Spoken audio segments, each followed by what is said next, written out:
Okay, it's 1 o'clock, and so we don't have very much time for these lectures on topics such as the Divine Comedy of Dante, the last lecture you have in this course. In a sense, this is a work similar to Homer's epics. You didn't do the Roman epic of the Aeneid, but this, in this line, is like the sort of Christian epic that one would, if you're comparing it in literature, to Homer and to the Aeneid. And it brings together much of what you've been dealing with in CVSP 202. And so it's a very good work to end with, but you do need time for it because it's a work in 3 parts. He called it La Commedia, and not comedy meaning something funny, but commedia meant the story. And it's basically the story of human life as he presents it in his symbolic way. And therefore on the fly sheets, the last 2 pages are some of the slides that I thought might be worth printing out for you. The whole lecture is on the web. But in the source texts at the end, the first one is the journey of life, which he writes in another work of his, the Convivio. I chose that one because this is one way of understanding this work. All right, what's the meaning of life? Socrates said philosophy should, not be just losing its time only on cosmology, but should seek what is the good life. All right, what's the meaning of life? What is the good life? Okay, you've been having this exposed to you all through this particular semester in the Apollonic way of trying to live according to those 2 great ideals of seeking always to seek the truth in whatever you're doing and whatever you're getting, the more you're knowing, use it more for humanity. Balance, meaning here not just your own balance, but the balance of your existence in a polis. So living in that kind of a way, trying to do your best and trying to get ready to suffer, because nothing good comes without suffering. And you have the Prometheus and the Oedipus images for tragedy, and you have the Socrates image for Plato's philosopher, and for Socrates coming down into the cave, back, sacrificing his life with the knowledge he has, not just running away with the knowledge he has. So these basic ideas that have flowed through this course, and you can disagree with them, of course, but you're being introduced to people who have, in various cultures, thought that that's what life is all about. The good life is the more you seek seek excellence in seeking truth, not power, and seeking with whatever truth you have to do the best for everybody, yourself and society, not just yourself, not just for society. Nobody can do that. We're all part of society. So the balanced love was the one there. So in this one, you have basically now coming together the best of what Europe had received from the Greco-Roman tradition and the best that they had received from the Abrahamic monotheistic tradition, coming together into this great epic, this Christian epic of what life is all about. Because that's what those epics were always about. Homer's epic was to try to tell you, in the way he was trying to tell it to you, and then it was developed in the Greco-Roman world, but what's the meaning of life, in its basic aspects. Similarly, Virgil had tried to do this for the Romans with his Aeneid. And so in this comedy, in the comedy, by the way, meant simply the story of human life. Dante is the author, Dante is the main figure, and as we move along with Dante, he's the everyman. He's you and me, all right? His character, so always distinguish the author from the character. You will see what this great author, this great poet, this philosopher poet, really, is telling us about the journey of human life. And what is the journey of human life? Well, it is, to keep it within this course, it is the bringing together. By the way, this is just a publicity stunt. I love horse riding, but I didn't realize I could ride a cow. I wanted to share that with you this year. But please forgive me that it's still here, right? And something else, forget about that. We are now, in this 202 world with some of these figures, hopefully, whom you might recognize and we've done up to now. But now we're in Florence of the the late Middle Ages, really, and sort of it's hard to distinguish, in the 13th and 14th century, late Middle Ages, early Renaissance. These are just things to help us to put things into epochs where we can see some similar things and trace development and trace how things are going. So this is where we are. But Florence was a great center of practically everything, art and philosophy and thought and politics, and they had an empire. They had something of an empire. They were capitalistic as well, and they were colonialists. Well, anyway, but basically, Florence was a great center of learning and political activity, and this is where our friend Dante was. Up to the midway of his life, as he starts off the great work with the Inferno, midway through the journey of life, that's the first words of the whole poem, he was fully engaged in all the philosophical and ideological and political fields of the day at its highest level. He was exiled because he was on the wrong side of one of the parties at one point, and the whole life there is a very interesting one.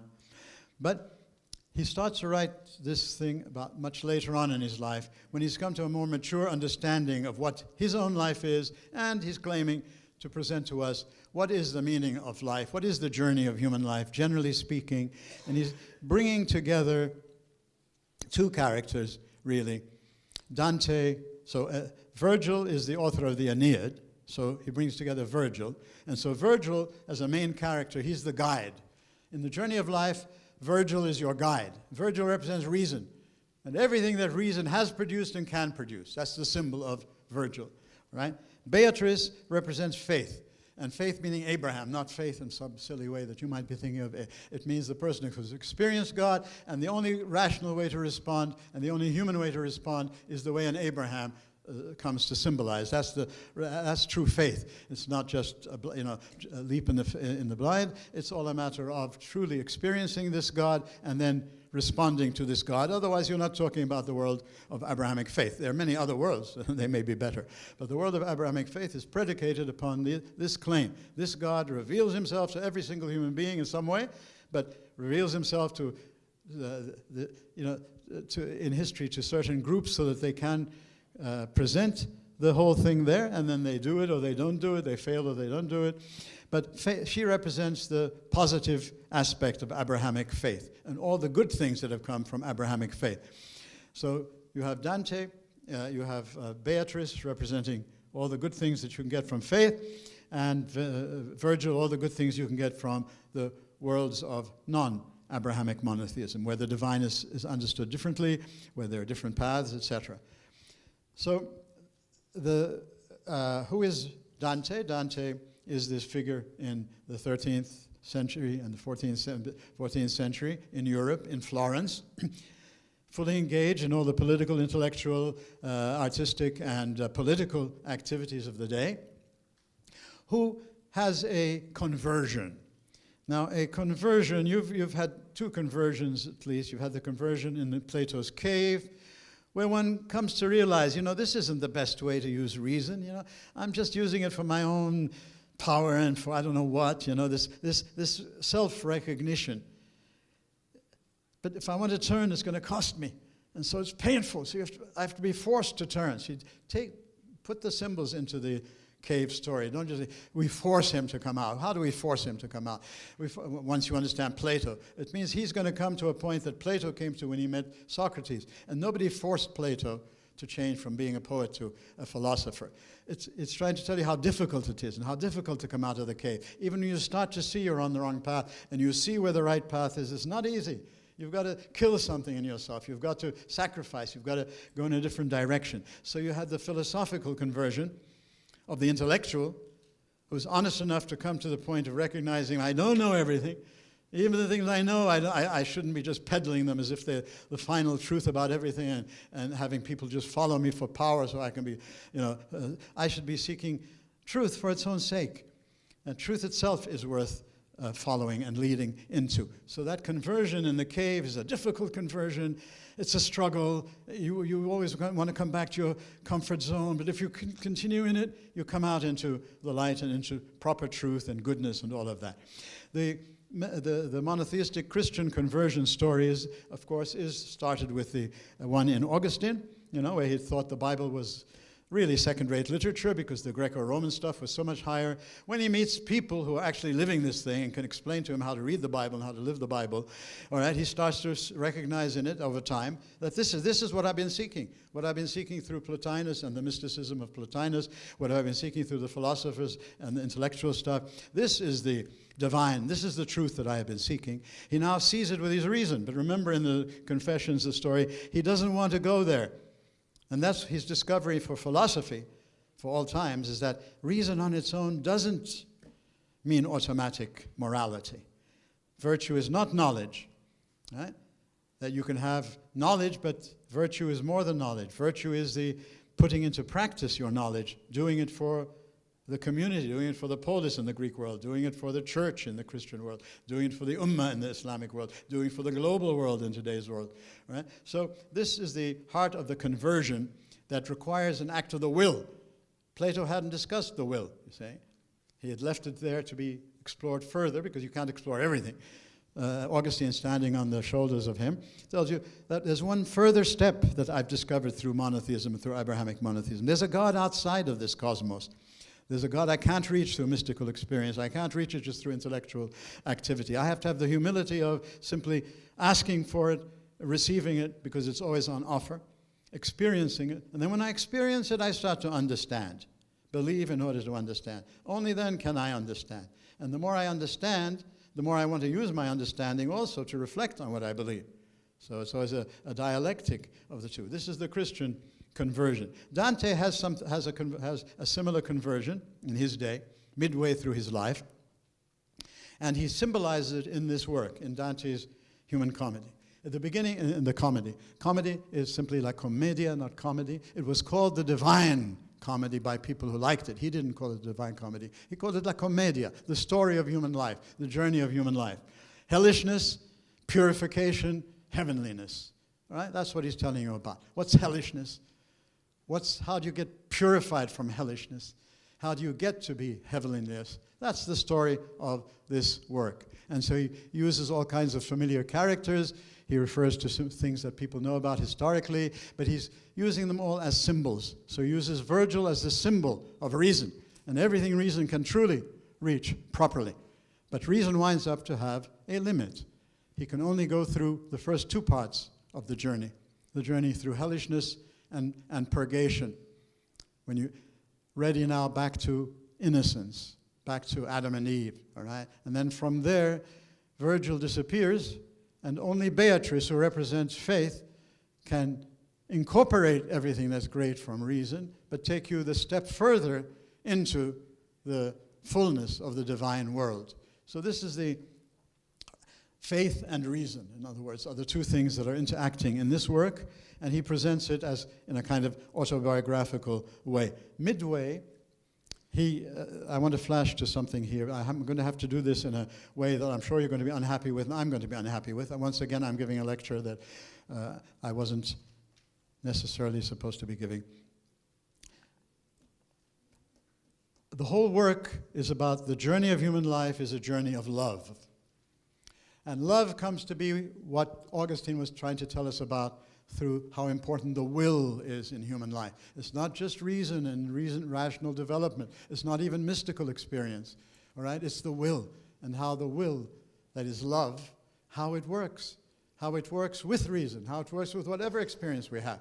That's what decides what's good and what's evil. So love is the heart of the whole work. Your life right now for him is a journey of love. But you have a free will. And the more you grow in reason, the more reason enlightens you, the more responsible you become. And so you can sin. You can't sin until you have become rational enough to realize what you're doing freely and with the power you have and knowing you're betraying God or some other human being. That's sin in theology. Sin is not just breaking the law. It's betraying a human or betraying God. That's why the word sin shouldn't be used to translate hubris or hamartia or any of the other terms that were used in the other cultures.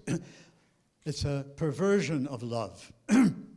So when you love yourself at the expense of everybody else, God and and humans, when you want to be your own God, Adam and Eve in the Garden of Eden wanting to be their own gods, they decide what is morality, and therefore you start to have the you and other, you have the self and the other. Before they were all in union with one another, you start to have the split and betrayal.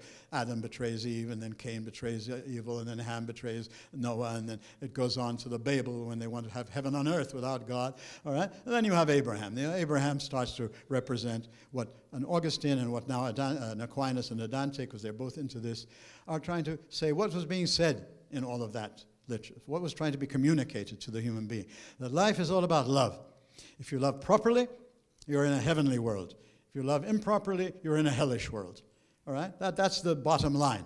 You're loving all the time. When you're loving just instinctively, nobody's going to blame you. But your love grows, and it becomes, reason starts to influence your love. And reason starts to give you, hierarchy. This is good, that's evil. This is constructive, this is destructive. It starts to give you this. The more your reason comes in there, the more your responsible comes in. The more your will can truly sin. So when you love yourself rather than loving in the balanced way of loving, see how you love yourself? Well, love every human being the same way you love yourself. That's how you should be living in a society. It's not that abstract or difficult. You know how you're loving yourself. Well, apply it when you're loving others. You forgive yourself. You excuse yourself. You take care of yourself. Well, apply that to others. And, of course, in a monotheistic world, at least say thank you to the God who created you and who's around you and with you and in you. And, relate to that God. Love that God. So when the three loves are balanced, you get the proper, authentic love. How do you get to that? Well, you have to struggle. You have to fight. You have the jihad. You have the higher jihad in Islam. You have the spiritual struggle in Christianity. You have to struggle. There's a struggle in life to make something worthwhile. Nothing comes without struggle. Nothing comes without sacrifice. You've seen this in the tragic world. You've seen it in Socrates' world. Nothing important comes without sacrifice. So you need to be like that and ready to sacrifice for a heavenly world against the easier hell, the easier cave. It's easier to stay in the cave of Plato than to sacrifice and come out and then help the polis by coming back down. So these things interface with each other. Love, the journey of love, is that we are attacked primarily by three of the worst kinds of love. Love can be perverted. It's not just love. You see, the Epicureans said love. Love is good, whatever kind of love, as long as it's love.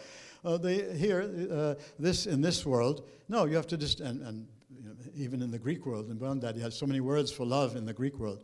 Love you have to understand what is the particular meaning of that word. How are you using it? Well, in this world, now it's the will, the good will, the will that's generous, that's humble, has its strength under control, meekness, that has zeal for helping others, commitment, active concern, the virtues.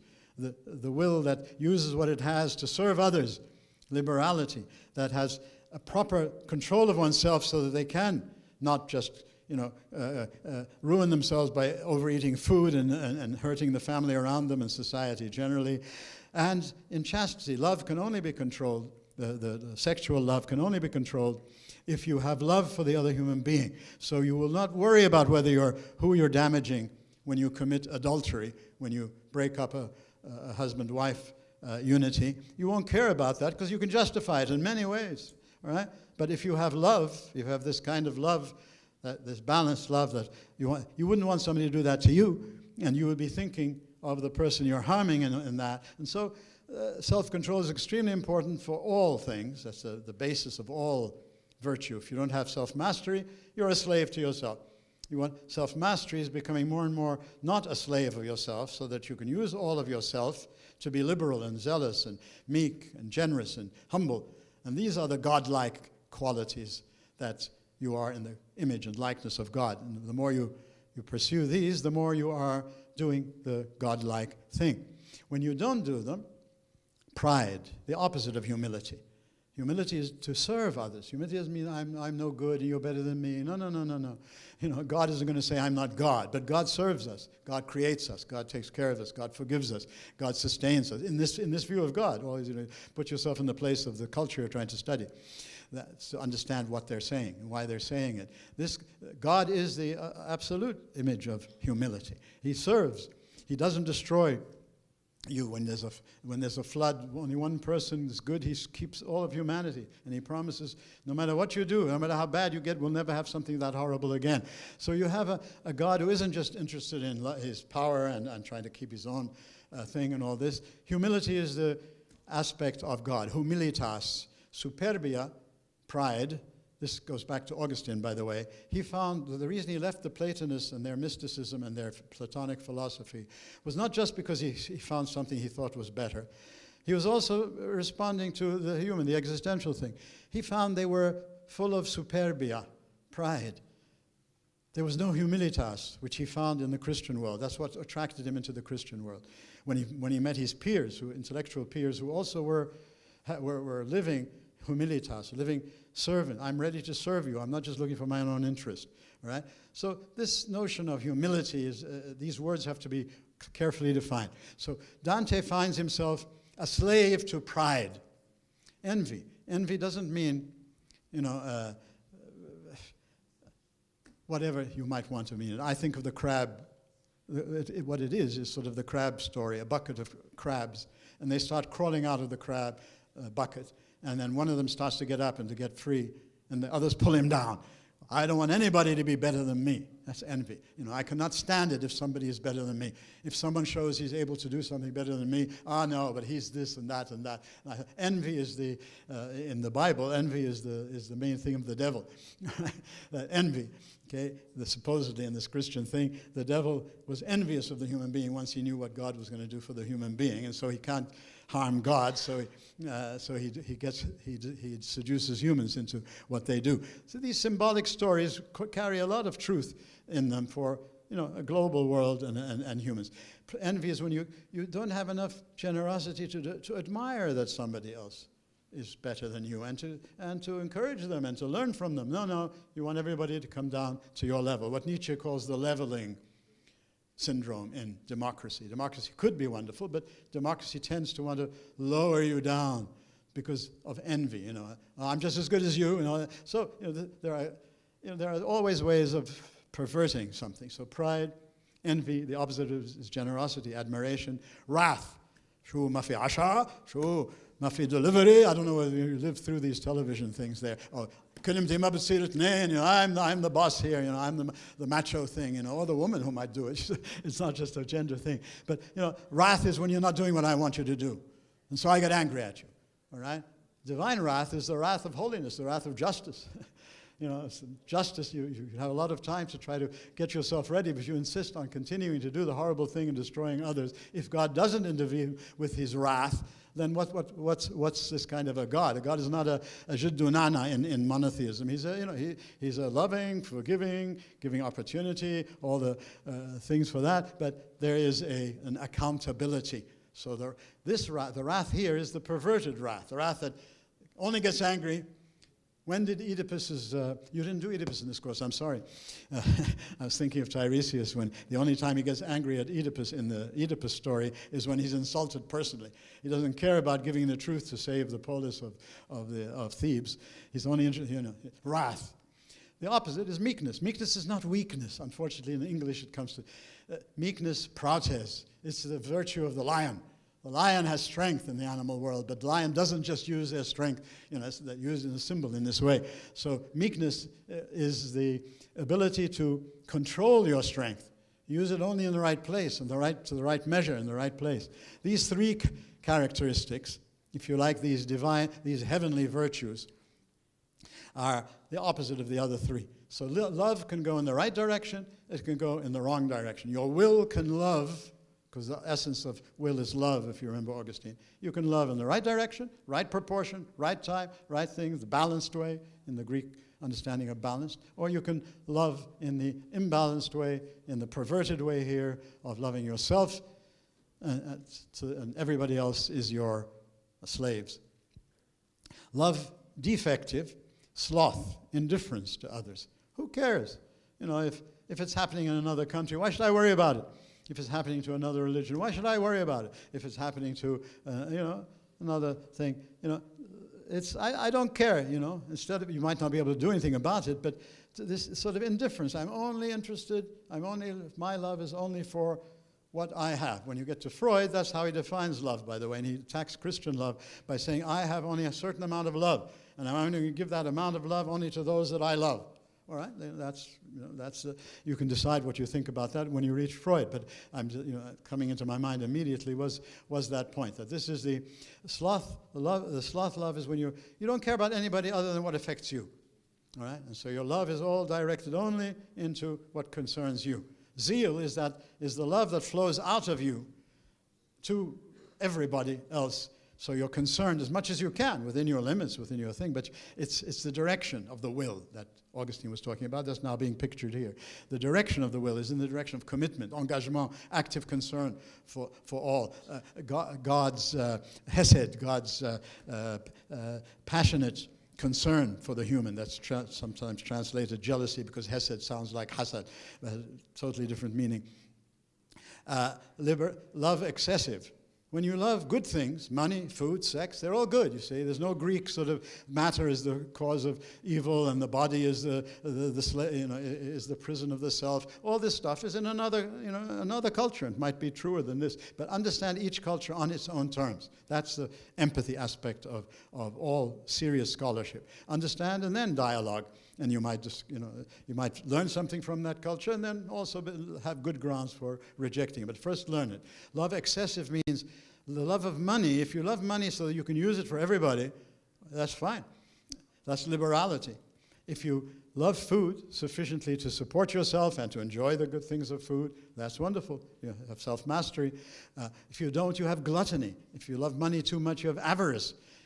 And lust is not love. All right? Love is... So this form of love, lust, is not self-controlled love of sex. If you don't love sex, we wouldn't have children. If you have, sex is something good that God has created. The body is something good. Matter is something good. They're all good, but you have to use them in how much they deserve to be loved. So the whole story of the journey of life, as he tries to symbolize it through hell, purgatory, and heaven, is the journey of facing up, becoming enlightened, seeing what life's all about, and then doing something about it. That my life is a question of slavery and freedom. I am a slave, whatever I think. I'm at least a little bit of a slave to pride, to envy, to wrath, to sloth, to avarice, to gluttony, to lust. All right? If I don't recognize that, I can't go forwards. Socrates, if you don't recognize your ignorance, you can't reach knowledge. Well, here now, if I don't recognize my bad love, my sin, then I can't get out of it. I can't be free of it. Recognizing it, you start to fight it. Because what you want to reach in yourself is you want to live the full life of virtue. You want to become the human being where chastity, self-control, liberality, zeal, meekness, generosity, humility are becoming more and more a part of you, and the others are becoming less and less of you. So the journey of life is moving from slavery to freedom, and therefore, now you have, coming to the three parts of this great work, hell, purgatory, and heaven. Hell, therefore, is wherever what you're doing is creating an atmosphere of despair, stagnation, there's no really true movement, absolute isolation. Each one is an atom on their own. There's no communication. When you come to the theater of the absurd and Waiting for Godot, you will see, hopefully you'll remember this. But anyway, that whenever you're doing any of these things, all right, you're living and bringing into the world despair, stagnation, absolute isolation. You want to move towards heaven, to bliss, total fulfillment, perfect interdependence, not independence, but perfect interdependence, communion. All right, the unity of many, all right, and the unity of the many with God. That's in a society. Heaven is supposed to be a new society, and hell is supposed to be a new society in this tradition. It's not just a feeling or a state. So what do we have here? And those three things there, sorry, the heaven's where you want to go. What's purgatory? We don't have time to read even purgatory in this course. So we want to introduce you to the fullness of this work, the Divine Comedy, La Commedia, the journey of life, called the Divine Comedy by the admirers of Dante later. But what is it? This is now life right now. Purgatory is a picture of life right now, recognizing the negative effects of becoming a slave to any of these things: lust, gluttony, avarice, sloth, wrath, envy, pride, all right? And realizing you want the freedom from them, which would lead you into their opposites, all right? The seven on the opposite side. How are you going to get there? Now you at least you have the roadmap. You know you know what's going on. Well, purgatory is life. Purgatory becomes a dogma, meaning something believed to be true only in the Catholic Church in the Christian religion. But it's an item symbolically that fits into all of Abrahamic monotheism and to all of Greek philosophical and tragic things. Once you see the heart of it, the symbolism of it. Purgatory simply means if you want a heavenly existence, however you describe it, and you recognize that there's a lot of hellishness in you and around you, but now in you, in the person, how are you going to go from here to here? Well, you need purgation. You need to be purged. So, literally speaking, nobody can make that exodus, that Passover from this life to the next life and go from the way they are in this life to heaven, being in the full presence of God and where there's no evil whatsoever and where everything is there. You can't make that split in a sort of form of magic. You have to be purged, all right? So some people believe that you'll be purged immediately, some Christian theology, and you'll be purged immediately. In this world, in the world of the Catholic world, they came to believe that, no, this life was already a preparation. You're already being purged right now. And you have the opportunity now to purge yourself so that you don't have to be purged any further. But most people are going to reach a point where they won't be happy in heaven, all right? And others won't be happy to have them with them in heaven. Something has to happen to them. And so purgatory, and purgatory comes to be something that the Catholic Church believes is actually going to happen, that the only way you're going to get to heaven is that you're going to be further purified in some way. And so purgatory becomes the symbol for that. And so he is now writing about it through his imagination, what must it be like, and it's always balanced in terms of his basic principles, all right? Purgatory is going to be purging you by helping you get rid of your pride and developing your humility, all right? And the other two that way. That's the journey of life. Life is the jihad al-akbar, is the spiritual struggle, al-harb al-ruhiyya, all right? This is life. Life is struggling against that which you recognize you want to be free from. There's no force. And then starting to do it by doing the remedial thing, the positive thing. The positive thing, the more you do the positive thing, the more you lose. The more you practice being in action humble, or humility as its true meaning, the more you lose the pride. So this is what purgatory stands for at the level of theology, at the level of poetry, at the level of symbolism, at the level of that. So don't be worried about the dogmas in monotheism. Try to find in all of monotheism the heart of the human meaning in each of these things that are being presented to you. And you will find much more unity from the Greek and the Roman and the three monotheistic worlds, and you'll find more unity with the agnostics and the Marxists and the atheists. If you look for the heart of this mechanism, the will. How is love being used? And in each of these cultures, in their own way, they will present it. They may not use the word love, but here now it's love, the will. That's the heart of everything. You want to be truly intelligent, you have to be a loving, intelligent person. You have to be truly powerful, you have to be a loving, powerful person. These things are good. People want to be powerful. People want to be intellectual. People want to be the higher things, but they're only meant to be things that you can serve humanity with.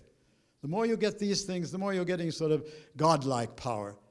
All right, but what's the difference between you and God is that God always uses all his power for the goodness of the creation, whereas you are always going to be tempted to use it for your own pride, to make yourself your own God. So purgatory, and that's the book we read from, and the middle chapters, they're called cantos. Cantos 16, 17, and 18 are the main place where you can get something of the basic things that I put on this fly sheet, and that I'll have some time still to explain to you. That's what the three are then. And basically, if you understand this is, he's trying to help us understand our life now. Heaven, hell, and purgatory are a projection, poetically, philosophically, whatever word you wish to use, artistically, of the results, the consequence of what you're doing now. If you see the consequence of what your choice is now, you're more likely to choose to make the right choice. We can't know the future, but we can use our minds to see how, if I do this, that's what's going to come from it. And through experience, I see that that does happen. The more I then have something for my will to do. I'm going to choose the path for heavenliness, or I'm going to stay in my cave of Plato, or I'm going to choose the lust for power thing there. So, what do we have then? We have, what can I do with you here? Love. Eros was the primary form of love that Plato was using in the Symposium and other things. For him, Eros meant that, that aspect of our humanity, our love, whereby we first love instinctive things, appetitive things, material things. But then as we grow and as our reason grows, we seek higher rational things, intelligent things, all right? The forms and beauty itself, not just beauty. It's the attraction to beauty in lesser things coming up to the higher things until you can start to appreciate and participate in beauty itself, the form of beauty.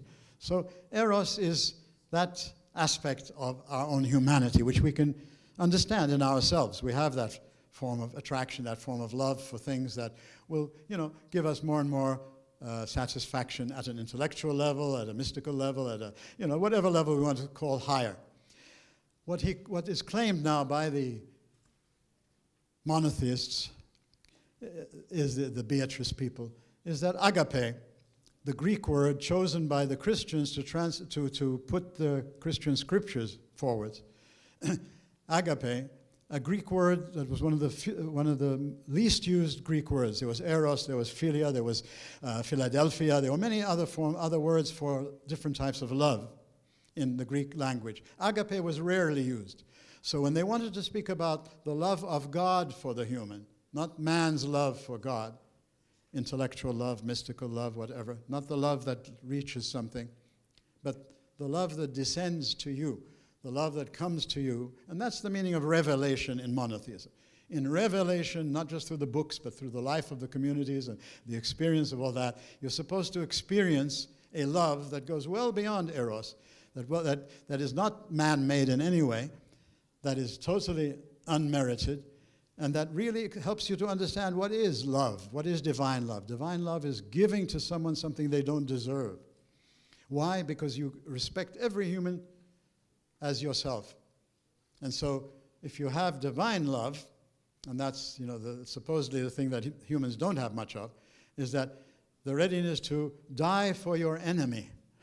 And that's the symbol of the cross, of course. That's the symbol of Jesus on the cross. Symbolically, whether you believe in it or you don't believe in religion. But symbolically, that's love. Everything else is moving towards the fullness of divine love. Divine love is only when you as a human being, or the God you believe in, actually does that. So put God aside, understand it in yourself. If ever you find yourself giving yourself totally to another person who doesn't deserve it, you're not going to get any gratification from it. You're not going to have a mystical experience. You're not going to have the delight of intellectual contemplation. You're going to have the simple delight of being godlike, truly godlike in the Abrahamic God way, and being able to give without anything in return. So agape comes to stand for that. What is caritas? Caritas is the Latin translation. And what it means of love. And what it means, primarily, the way it's understood in an Augustine and now in Aquinas, down at Dante, is primarily it is the fusion of the two loves. God's love does not destroy what he has created, but God's love comes and fulfills that love. So Jesus says, I have not come to break anything of the Sharia of the past. I've come to fulfill it, to bring out its true meaning. All right? Then love then is being brought out in its true meaning. Its true meaning is using the natural things you have, as long as you're doing it in a Plato and Socrates way, seeking the best and seeking goodness as much as you can. But it's only human, and therefore it can never reach the top. It needs agape to fulfill it. So caritas is agape, God's love, fulfilling all of your best of your natural love. Agape, fulfilling eros, becomes caritas. And this is accessible only through God, supposedly in this system. You can't achieve it just by knowing about it. You need to experience the love of God in the covenant with God. Okay, so why is it? What does it do specifically? Two things that these people think, from an Augustine to an Aquinas to now a Dante, how they have tried to explain this. Eros always has the temptation of reaching pride, superbia. I mentioned that before about Augustine and the Platonists. As good as it is in their intention to seek truth and to do all that, it always, because they're a human, they're always going to be attacked with the temptation, the original temptation, and commit the original sin of pride, wanting to be their own God, meaning thinking they are somehow unique and everybody else is less than them. So agape purifies eros. It keeps eros, but it makes sure it doesn't become proud. It keeps it humble, giving eros the right perspective. Eros, after all, is a human project and could make a mistake. It can think one thing is higher than another thing when they're not. You can think power is more important than sharing. You can think that intellectual perfection is better than being a good human, being a good-willed human being. So it gives you perspective and it gives you spirit. Agape gives you both truth, perspective, wisdom, and agape also gives you the more important thing, the right human spirit, which was lost when humans started to follow the lust for power thing in them. So, Caritas summarizes the project of human life, the journey of life, therefore, the purgatory of human life, if you like, is making the best of reason and faith. Beatrice sends Virgil to rescue him. He's being, in a poetic way, he's being attacked by three great animals want to destroy him. A lion, a leopard, and a she-wolf, representing pride, envy, and wrath. So he's saying in his autobiography, I recognized I was a slave to pride, to envy, to wrath. And who saved me? Virgil. First thing that saves you is awareness, the cave thing. All right? Virgil comes. And so Virgil represents reason. Reason is starting to save me, to help me to get back on the right path. I've gone off the right path because I'm not even using reason properly. So, but Virgil says, Beatrice sent me. So even reason is less than God's love.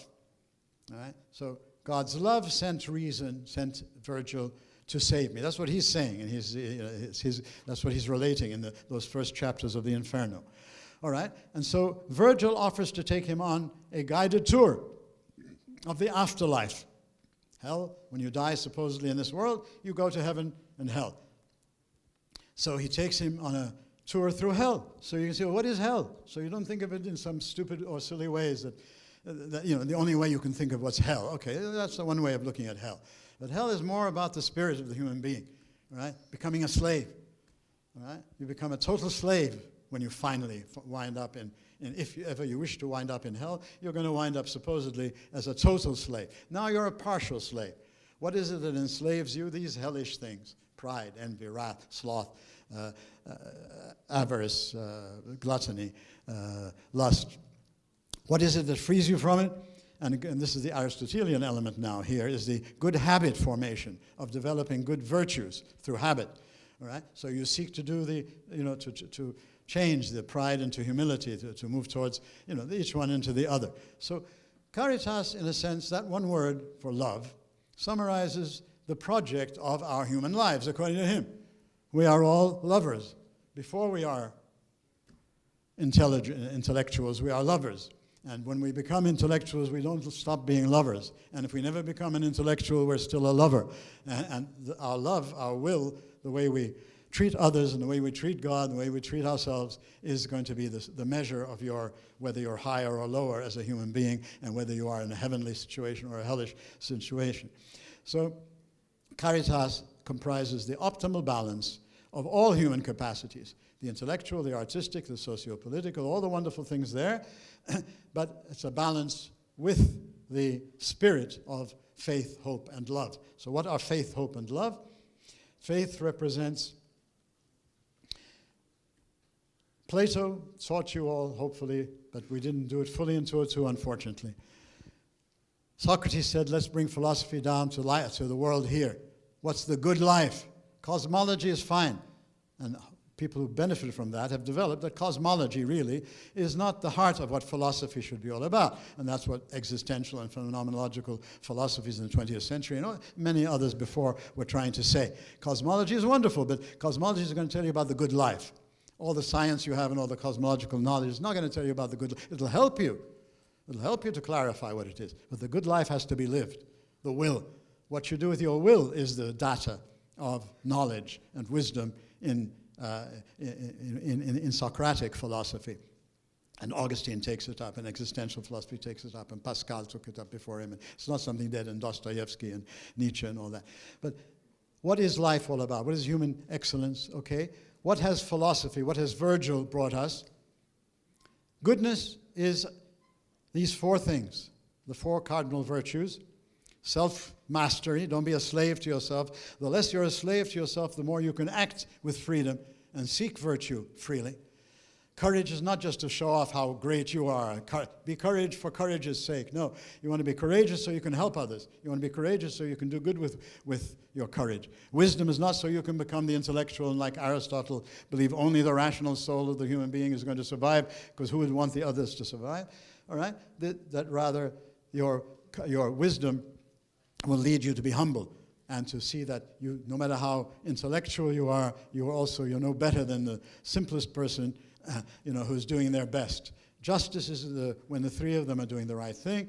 And so, in other words, you can't have self-mastery and understand it's a form of goodness. No courage unless you see it's a form of goodness. No wisdom unless you see it's a form of goodness. No justice unless you see it's a form of goodness. Otherwise, justice can be cruelty, Daesh, like that in many, not just in Daesh, but in anybody who practices justice in the way Daesh seems to have been practicing it. If it's not a form of goodness, it's not justice, it's simply cruelty. Okay, those you know from reason. Okay, what do you know from the Abrahamic tradition, Beatrice? All right, that there's more to wisdom than just that wisdom.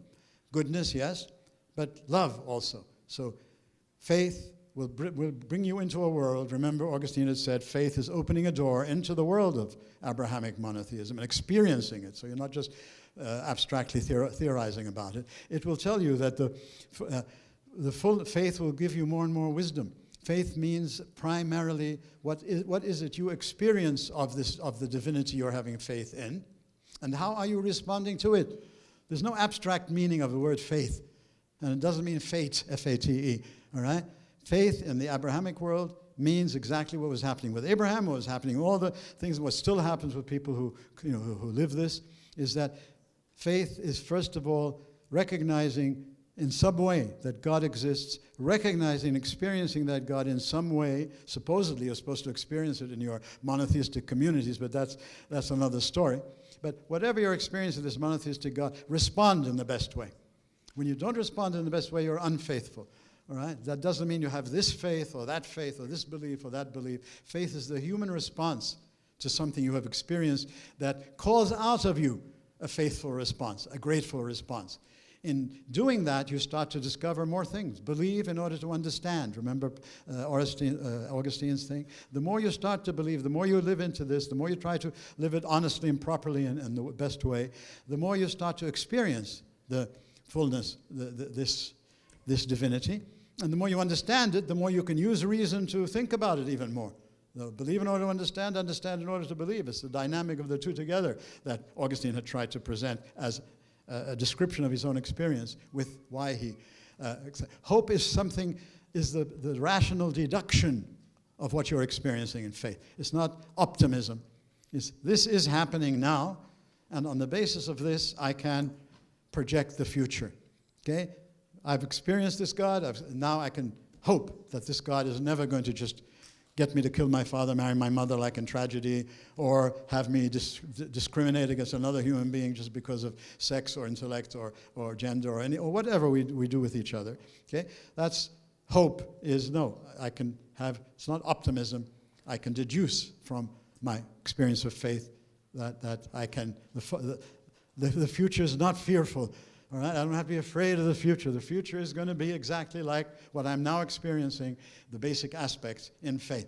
It has a morality, it has a rationality, it has an experiential item, and there's no reason for me to think the world's going to suddenly change. Hope is projection into the future of what you're experiencing right now in faith.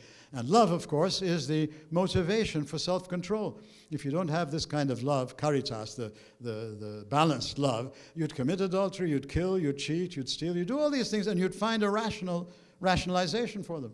All right? The only thing that would cut into that rationalization is the question, is this proper love? Are you really expressing love in what you're doing? And this is the meaning of love, not just love in some of the other ways you might mean it. There's so much more to do for this lecture. I'm so sorry. I wasn't really planning to give it. The person giving it has always given it, begged out of it, and he had a good reason for it. And so my great apologies. I leave it to your teachers and to these fly sheets to gather what you can.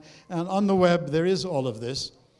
It's all on the web, so you can go into it and see what's there at least.